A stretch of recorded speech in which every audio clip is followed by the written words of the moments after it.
I was really proud of our guys. Obviously, the foul trouble caused us a lot of problems there in the first half, but I thought our response in the second half, the defensive energy and intensity, the sense of urgency our guys had at that end of the floor was terrific and sustained it for a long period of time, which has been a little bit of an issue of ours here in the last couple weeks. Offensively, thought the execution really good there in the second half. I think we were 13 assists, only 3 turnovers. Really did a good job getting the ball into the painted area on a night where we did not shoot the ball well from the three-point line or the free throw line. Coach, they had 2 baskets, I think, in the first 7-8 minutes combined. I know some of them kind of lift out, but just defensively, what was the scheme going into the second half? You talking about the start of the second? Yeah, start of the second. Okay. Yeah, we held them to 1 basket there the first 9 minutes. I think it was 21-2 to start the second half. I think it really wasn't about changing philosophy. We were able to set our press, which changed the tempo of the game. The first half, the press was really good to us as well, but we got into the foul trouble. Now you got to make some decisions. Do you risk jogging a 3rd foul, pressing 94 feet from the basket? Didn't think it was worth it, but we struggled with some of the foul trouble in the first half. I thought the second half, perimeter defense was dominant, and then our forwards, Darnell, Devin, and KJ did a terrific job in the ball screen defense. We all knew coming in Williford had 33 against us at their place, and I thought as a team collectively did a good job of containing him to only 6 tonight. 62 points in the paint, but the thing that stuck out to me is Darnell had 4 assists while he was also down there. Talk about his eye in the post to just find an open guy when he's getting a double or something like that. A couple key things there. I think Darnell is really improving at where he's catching the ball. He's creating good angles. He's doing his work without the basketball, so he gets a clean catch in the post. And he's able to score, so it warrants some double teams, some guards coming down to help. So I think the second part of that is KJ did a really nice job tonight of moving without the basketball. Instead of just standing there at the elbow and watching the play develop, I thought he had some nice cuts. And Darnell's an outstanding passer, and he found him for some easy dunks at the rim. You mentioned Williford, just 6 points tonight. Did you all game plan for him differently this time than last time at all? Well, we just did a lot better job containing on the ball screens. And I think the press was able to break the rhythm of their offense. He's so quick. He's got so much speed. We really just had a hard time keeping him in front, no matter what we did at their place. He split ball screens.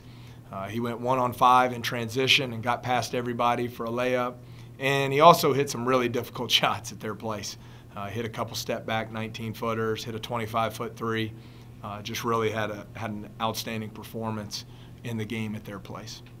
Coach, you've talked about how unselfish this team can be when Moran only has 6 assists and 0 in the first half, but you get 5 from Tevin, 4 from Darnell, and 2 from Shaq even in transition.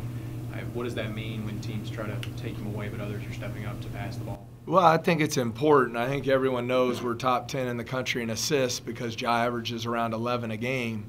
But that also means there are other guys that are contributing to that, that put us up around that 18, 19 assists per game average. So I thought it was good to see. I thought the execution was much better, especially in the second half.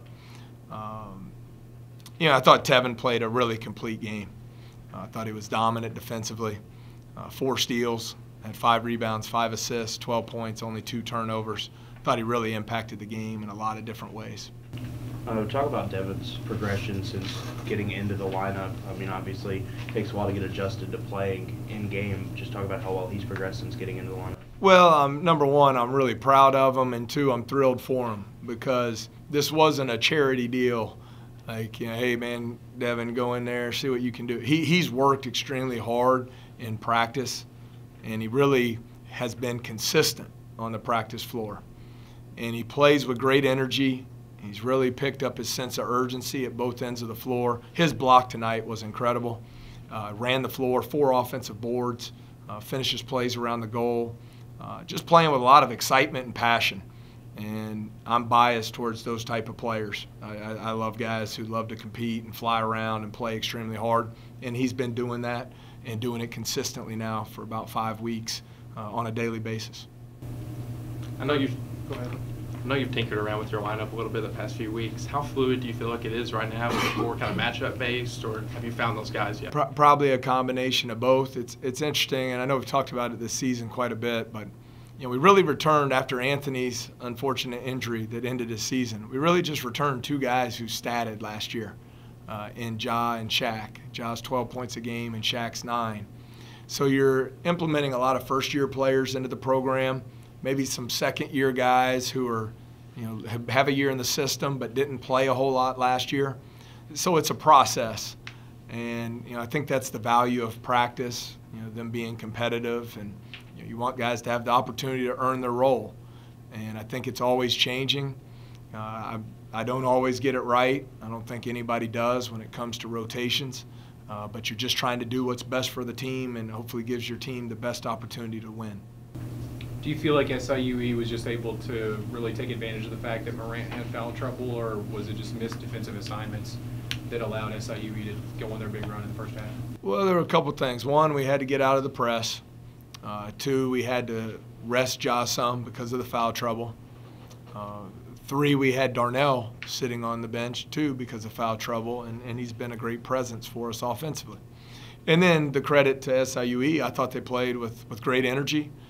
Christian Ellis got to the offensive glass 4 times in the first half, just made great effort plays, and they took over the momentum of the game.